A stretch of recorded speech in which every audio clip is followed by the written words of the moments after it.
23 septembre 1944, 14h30. Bureau directorial, usine Renault, Billancourt. Louis Renault lève les yeux de ses plans techniques. Deux hommes en civil entrent sans frapper. Brassard FFI sur le bras gauche. Ils ne se présentent pas. Ils annoncent simplement « Monsieur Renault, vous êtes en état d'arrestation ». Il a 67 ans. Il porte un costume 3 pièces gris sombre, impeccablement coupé. Ses mains tremblent légèrement, conséquence d'un accident de voiture en 1932 qui lui a brisé le crâne. Il demande à voir le mandat d'arrêt. Il n'y en a pas. Il demande de quoi on l'accuse. Les policiers ne répondent pas. Il lui passe les menottes devant sa secrétaire, mademoiselle Paraf, qui restera immobile, pétrifiée, près de la porte. Dehors, dans les ateliers, 35 000 ouvriers travaillent encore. L'usine de Billancourt couvre 75 hectares le long de la Seine. C'est la plus grande usine d'Europe. Elle produit des camions, des moteurs, des pièces détachées. Les chaînes tournent sans interruption depuis la libération de Paris, 25 jours plus tôt. Louis Renault a construit cet empire. Il l'a dirigé pendant 46 ans. En moins de 10 minutes, il est embarqué dans une traction avant noire, direction la préfecture de police. Sa femme, Christiane Renault, ne le reverra jamais vivant. Aucun procès n'aura lieu. Aucune preuve de collaboration ne sera produite devant un tribunal. Dans 25 jours, Louis Renault sera mort. Dans 4 mois, l'État français confisquera son entreprise sans indemnité, sans jugement, sans appel.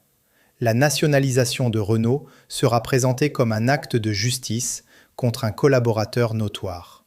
Les archives racontent une autre histoire. Ce n'est pas une histoire sur une voiture. C'est une histoire sur comment la France a détruit l'homme qui l'avait sauvé en 1914, puis l'a volé en 1944.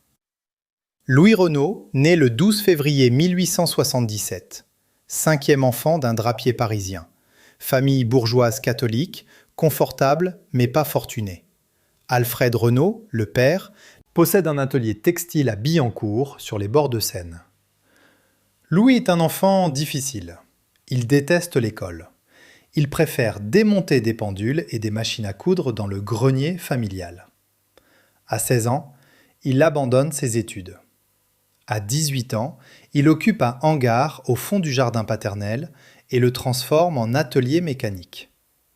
Il achète un moteur 2 Dion-Bouton d'occasion, 0,75 chevaux, pour 600 francs. Il le démonte entièrement. Il le remonte. Il le modifie. En décembre 1898, à 21 ans, il termine sa première voiture. Un quadricycle muni d'une boîte de vitesse à prise directe, invention personnelle.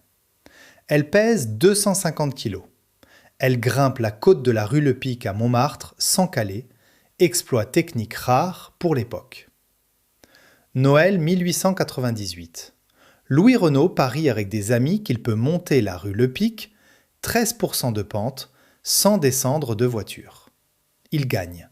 12 commandes sont passées le soir même, à 3 000 francs pièce. Louis Renault crée officiellement la société Renault Frères le 25 février 1899 avec ses 2 frères aînés, Marcel et Fernand. Capital initial, 60 000 francs. 1900, 179 voitures produites. 1905, 1100 voitures produites. 1913, 10 000 voitures produites. 4e constructeur automobile mondial. L'usine de Billancourt emploie désormais 4 500 ouvriers. Louis Renault, 36 ans, est l'un des industriels les plus prospères de France. Il est célibataire, solitaire, obsédé par la technique. Il dort dans un bureau adjacent aux ateliers. Il ne prend jamais de vacances. Il dessine personnellement chaque moteur, chaque transmission, chaque châssis. Les ouvriers le surnomment le patron. Pas par affection, par respect distant. Août 1914 change tout. 3 septembre 1914. L'armée allemande avance vers Paris. Les troupes du Kaiser sont à 50 km de la capitale. Le gouvernement français a déjà quitté Paris pour Bordeaux. Le général Gallieni, gouverneur militaire de Paris, doit transporter d'urgence 6000 soldats de réserve vers le front de la Marne. Les trains sont saturés, les camions militaires disponibles sont insuffisants. Gallieni a une idée radicale, réquisitionner les taxis parisiens. 6 septembre 1914, 18h. Les policiers parisiens arrêtent tous les taxis disponibles dans Paris. Ordre, direction caserne, chargement immédiat de soldats, départ vers Nanteuil-le-Haudouin, 50 km au nord-est. Les chauffeurs reçoivent 27% du compteur habituel pour la course. Beaucoup refusent. La police insiste. Au total, 600 taxis participent. La majorité sont des Renault type AG, modèle 1905, 2 cylindres, capote en toile, 5 places. Chaque taxi transporte 5 soldats avec équipement complet. Fusil Lebel, sac de 30 kg, cartouchière. Vitesse moyenne, 25 km/h. Les convois roulent phare éteint pour éviter les repérages aériens allemands. Ils effectuent des rotations pendant 48 heures. Entre le 6 et le 8 septembre, environ 6000 hommes sont acheminés vers le front. Ce renfort permet au général Monoury de consolider la 6e armée sur le flanc ouest allemand.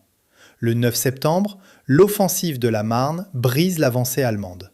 Paris est sauvé. La presse française célèbre les taxis de la Marne comme un miracle patriotique. Louis Renault devient instantanément un héros national. Les journaux publient son portrait. Le ministre de la Guerre lui envoie une lettre de félicitations personnelles. Renault ne cherchait pas cette gloire. Il produisait simplement des véhicules robustes et fiables. Mais la gloire arrive quand même.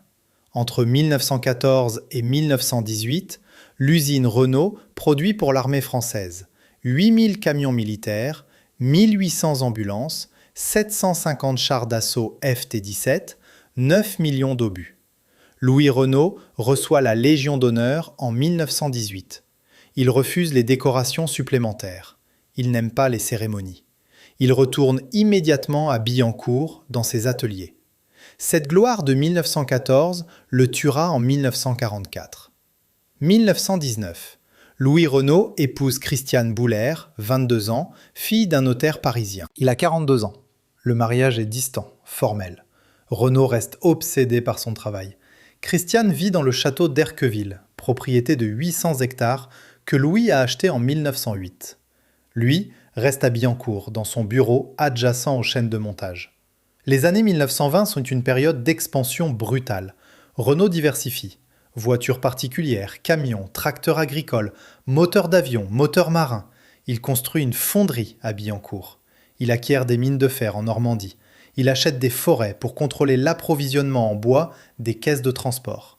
Il intègre verticalement toute la chaîne de production. 1929. 55 000 ouvriers travaillent pour Renault.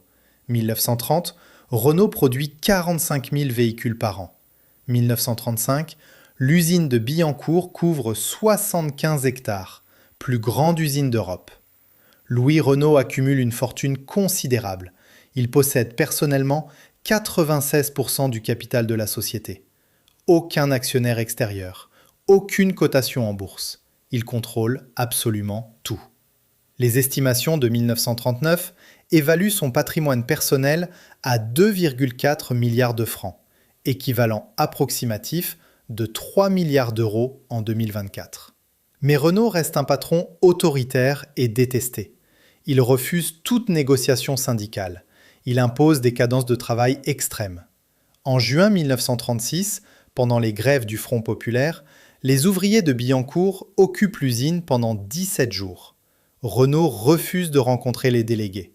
La police évacue finalement l'usine le 18 juin. Les ouvriers obtiennent les 40 heures et 2 semaines de congés payés. Mais Renault cède uniquement sous contrainte légale.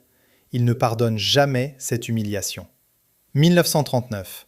Renault est le premier constructeur automobile français, le 3e européen après Volkswagen et Fiat. Il a 62 ans. Il travaille 14 heures par jour. Il ne prend jamais de repos. Il dessine encore personnellement chaque nouveau modèle. Il inspecte les ateliers chaque matin à 6h30. Juin 1940 arrive. 14 juin 1940. Les troupes allemandes entrent dans Paris. Louis Renault est à Erqueville, en Normandie. L'usine de Billancourt est intacte. Les ouvriers ont évacué dans le désordre. Les machines sont arrêtées, mais fonctionnelles. Le gouvernement français a ordonné la destruction des équipements industriels stratégiques avant l'arrivée des Allemands. Renault a refusé. Il a déclaré aux autorités « Je ne détruirai pas ce que j'ai mis 40 ans à construire ». 18 juin 1940. Une délégation de l'Oberkommando der Wehrmacht se présente à Billancourt. Il ne demande rien, il réquisitionne. Ordre officiel. L'usine Renault produira désormais pour l'armée allemande. Production prioritaire. Camions militaires type AHN, 3,5 tonnes, moteur diesel. Objectif, 300 camions par mois. Louis Renault rentre à Paris le 22 juin. Il trouve son usine occupée par des officiers allemands. Il n'a aucun choix légal. La France est vaincue. Le gouvernement de Vichy collabore officiellement. Tous les industriels français sont dans la même situation. Produire pour l'Allemagne ou voir leurs usines saisies et gérées directement par la Wehrmacht. Renault choisit de produire. Entre juillet 1940 et août 1944, les usines Renault livrent à l'armée allemande 34 985 camions militaires, 2255 tracteurs chenillés, 1913 moteurs d'avion, des milliers de pièces détachées et composants. Les chiffres sont documentés dans les archives du Bundesarchiv à Berlin. Ils sont précis, ils sont accablants. Mais ils ne racontent qu'une partie de l'histoire. Louis Renault refuse systématiquement de transférer sa production en Allemagne. En septembre 1942, le ministre allemand Albert Speer exige le déménagement des chaînes de montage Renault vers des usines protégées en Bavière. Renault refuse. Il invoque des arguments techniques. Impossibilité de déménager les presses de 500 tonnes, complexité du transfert des fonderies, perte de productivité. Speer insiste. Renault tient bon. Hitler ordonne finalement l'abandon du projet. Trop coûteux, trop compliqué. Cet acte de résistance passive sera totalement ignoré en 1944. Seuls les camions compteront. 3 mars 1942, 22h17. La Royal Air Force bombarde l'usine Renault de Billancourt. Mission : détruire les capacités de production de camions pour la Wehrmacht. 235 bombardiers britanniques Lancaster et Wellington larguent 460 tonnes de bombes explosives et incendiaires sur Billancourt et les quartiers résidentiels adjacents. Les bombes manquent partiellement leur cible. Sur les 460 tonnes larguées, environ 30% touchent effectivement les ateliers industriels. Le reste s'abat sur les immeubles ouvriers environnants. Bilan officiel, 623 morts civils, 1500 blessés, 1800 immeubles détruits ou endommagés. La plupart des victimes sont des ouvriers de Renault et leurs familles, logés dans les HBM de Boulogne-Billancourt. L'usine subit des dégâts importants mais non paralysants. 3 ateliers sont détruits. Les fonderies restent intactes. Les machines-outils principales sont opérationnelles. La production reprend partiellement le 15 mars, 12 jours après le bombardement. Louis Renault surveille personnellement les réparations. Il dort sur place pendant 3 semaines. Ce bombardement transforme la perception publique. Pour les Britanniques, Renault est une cible militaire légitime. Il produit pour l'ennemi. Pour la résistance française, Renault devient le symbole de la collaboration industrielle. Entre mars 1942 et août 1944, la presse clandestine publie 47 articles accusant Renault de trahison et d'enrichissement au service de l'Allemagne. Les journaux clandestins écrivent « Renault fabrique les camions qui écrasent nos frères ». Combat, juillet 1943. Louis Renault, millionnaire traître. Franc-tireur, janvier 1944. Renault doit être jugé et fusillé à la Libération. Ces articles sont largement diffusés. Ils façonnent l'opinion publique clandestine. Quand la Libération arrive, l'image de Renault est déjà fixée. Collaborateur, profiteur, traître. Peu importe la complexité réelle, peu importe les nuances, les camions allemands suffisent. Août 1944. Le Comité national de la résistance établit une liste de collaborateurs économiques à juger en priorité. Le nom de Louis Renault apparaît en première position. Aucune instruction judiciaire n'a été ouverte. Aucune enquête préalable n'a été menée. Juste une liste basée sur la notoriété publique et les articles de presse. 23 septembre 1944. 2 policiers FFI viennent l'arrêter. Prison de Fresnes, 23 septembre 1944, 19h. Louis Renault entre dans la cellule 48, LC, deuxième étage. La cellule mesure 9 mètres carrés. Un lit en fer, une table pliante, une chaise, un seau hygiénique, fenêtre à barreaux donnant sur la cour intérieure.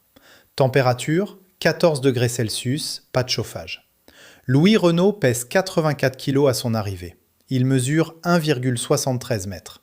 Il souffre depuis 1932 de séquelles neurologiques liées à son accident de voiture. Tremblement des mains, maux de tête chroniques, troubles du sommeil. Il prend quotidiennement des barbituriques prescrits par son médecin personnel, le docteur Fernet. En prison, il n'a plus accès à ses médicaments. Aucune inculpation formelle n'est déposée pendant les 25 premiers jours de détention. Aucun interrogatoire officiel n'a lieu. Louis Renault demande à voir un avocat. Sa demande est refusée. Il demande à voir sa femme. Autorisation accordée une seule fois, le 5 octobre, pendant 20 minutes, parloir avec grillage. Christiane Renault raconte plus tard. Il était méconnaissable. Il avait maigri de façon effrayante. Il tremblait sans arrêt. Il me répétait « Je n'ai rien fait. Je n'ai rien fait. Pourquoi suis-je ici ?» Conditions de détention documentées. Ration quotidienne, 300 g de pain, soupe de rutabaga, eau.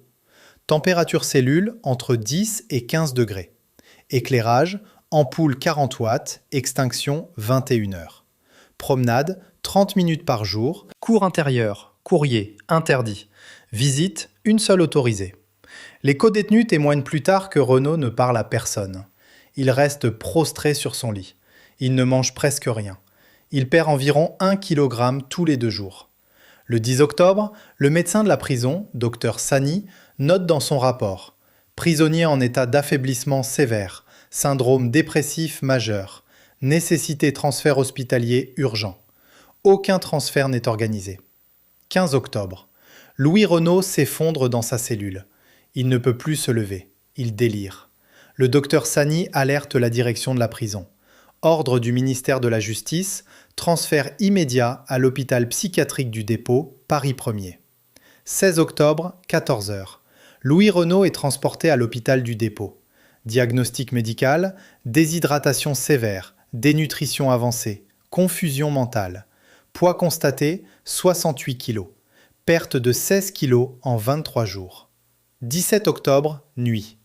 Louis Renault est transféré en urgence à l'hôpital Necker, service neurologie. Son état se dégrade rapidement. Urémie aiguë, insuffisance rénale. Les médecins tentent une réhydratation intraveineuse. 18 octobre 1944, 6h47. Louis Renault meurt à l'hôpital Necker. Cause officielle du décès inscrite sur le certificat médical, urémie consécutive à un état de cachexie. Le docteur Fernet, son médecin personnel, notera plus tard dans un rapport privé « Mon patient est mort de malnutrition et de désespoir ». Aucune autopsie indépendante n'est réalisée. Le corps est rendu à la famille le 20 octobre. Enterrement le 24 octobre au cimetière de Montmartre, présence de 12 personnes, famille proche uniquement. Aucun représentant de l'État, aucune presse, aucune cérémonie. Louis Renault est mort sans procès, sans inculpation formelle, sans avocat, sans jugement. 16 janvier 1945. Le général de Gaulle signe l'ordonnance 45-46 nationalisant les usines Renault à titre de sanction des actes de collaboration de leurs dirigeants avec l'ennemi. Le texte officiel, publié au Journal officiel, stipule « Les biens, droits et intérêts de toute nature appartenant à la société anonyme des usines Renault sont confisqués au profit de l'État français. Aucune indemnité ne sera versée. Valeur confisquée, 2,4 milliards de francs 1945, équivalent approximatif de 6 milliards d'euros 2024. L'ordonnance ne cite aucune condamnation judiciaire. Elle ne fait référence à aucun procès.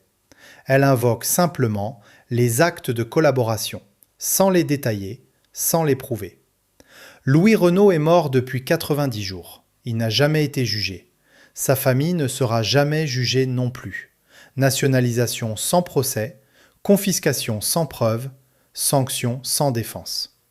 Christiane Renault engage immédiatement une bataille juridique pour contester la nationalisation. Elle dépose un recours devant le Conseil d'État en mars 1945. Argument central, son mari n'a jamais été condamné pour collaboration. Selon le droit français, une confiscation de biens nécessite une condamnation pénale préalable.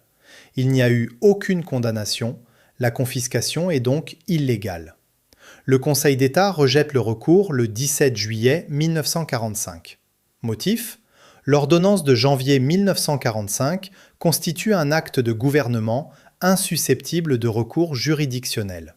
Traduction : l'État fait ce qu'il veut, personne ne peut contester.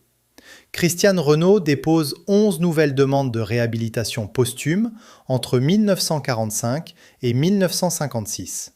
Toutes rejetées. Aucun tribunal n'accepte de rouvrir le dossier.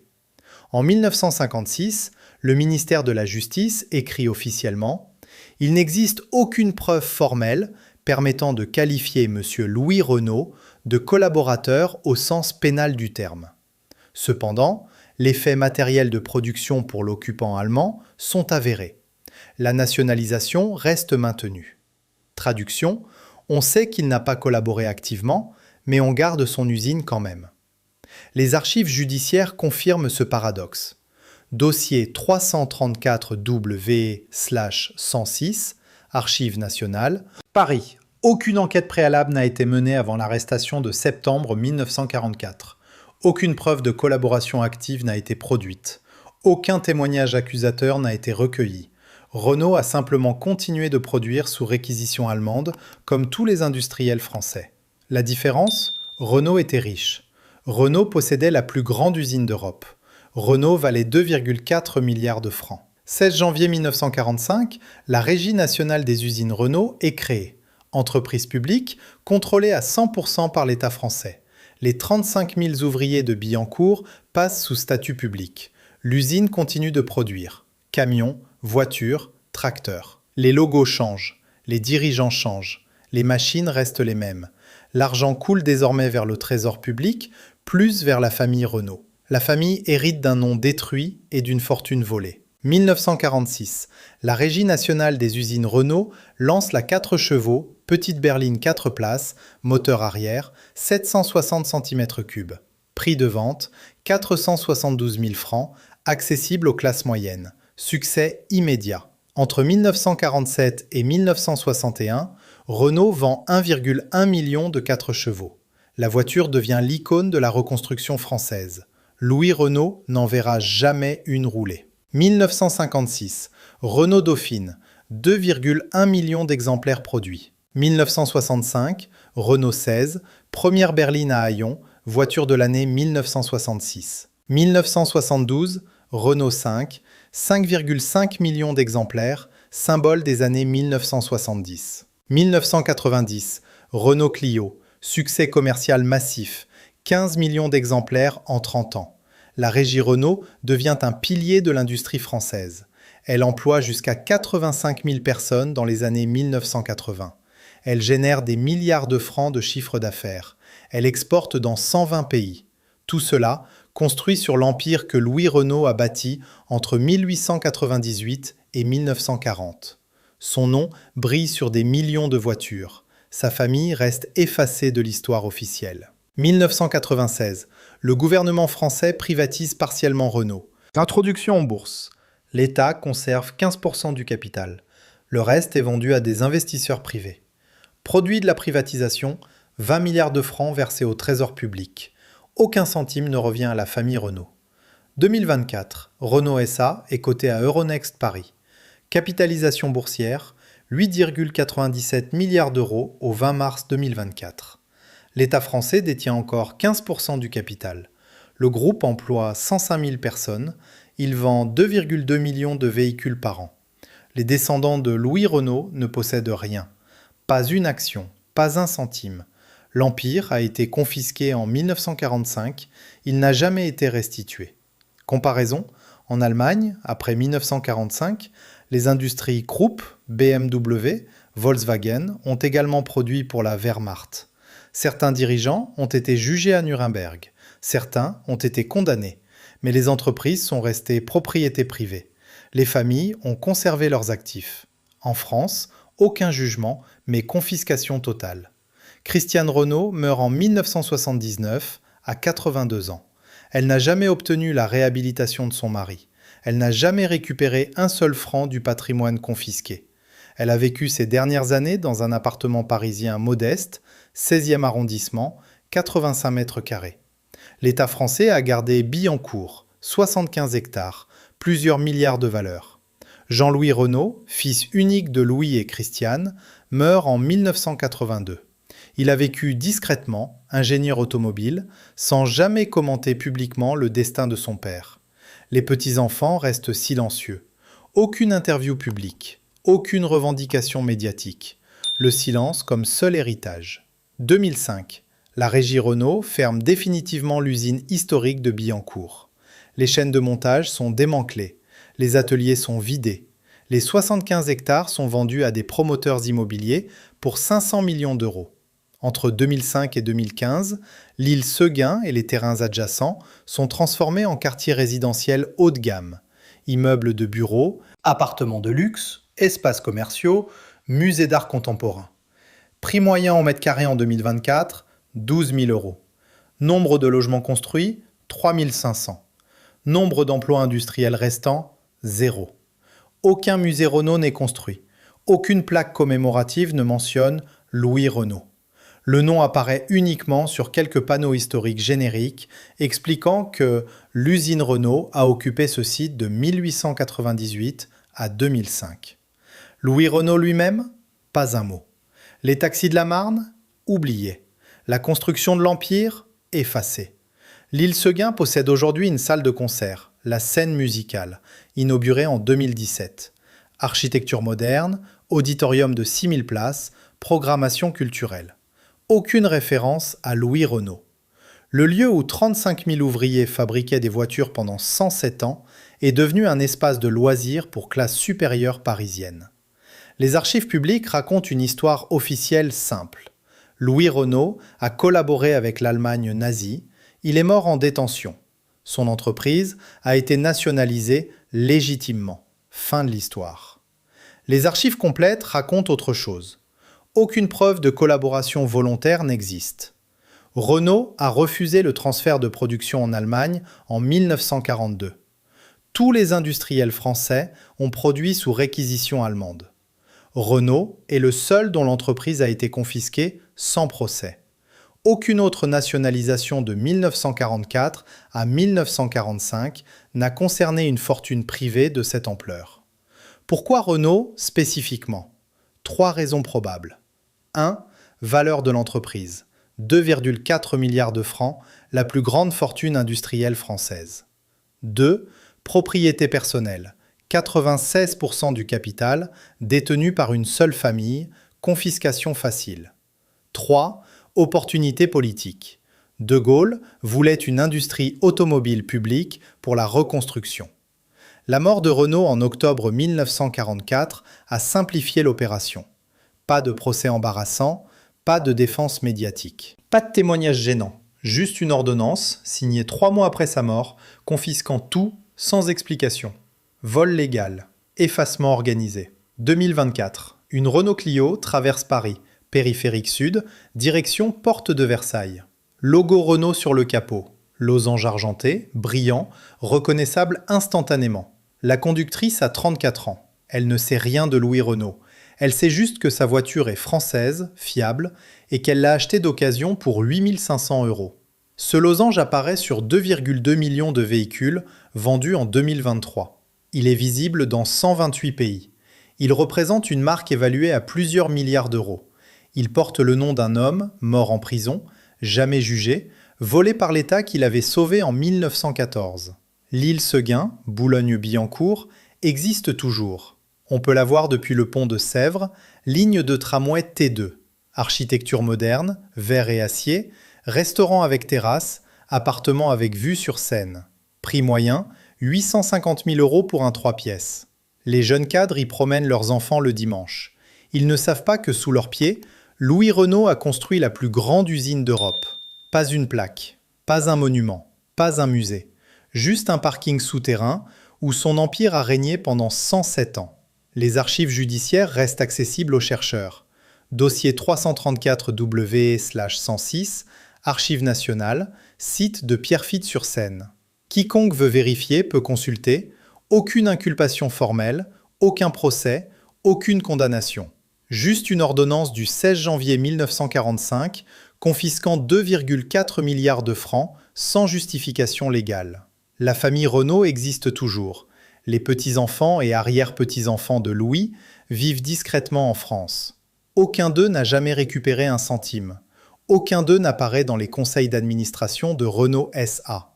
Leur arrière-grand-père a construit une fortune de 6 milliards d'euros actuels. Ils ont hérité d'un nom célèbre et d'une histoire effacée. Septembre 2023, une exposition temporaire au Musée de l'Armée, Paris, célèbre les taxis de la Marne, 1914. Photos d'archives, maquette de taxi Renault type AG, texte explicatif. Ces véhicules ont sauvé Paris. Aucune mention de Louis Renault. Le constructeur des taxis n'apparaît pas dans l'exposition qui célèbre ces taxis. Voilà l'héritage final. Un nom effacé, une fortune volée, un empire confisqué, une histoire réécrite. Louis Renault a motorisé la France. La France l'a détruit, l'a volé, puis a prétendu qu'il n'avait jamais existé. Quelque part en ce moment, quelqu'un démarre une Renault sans savoir qu'un homme a tout perdu pour que ce losange existe.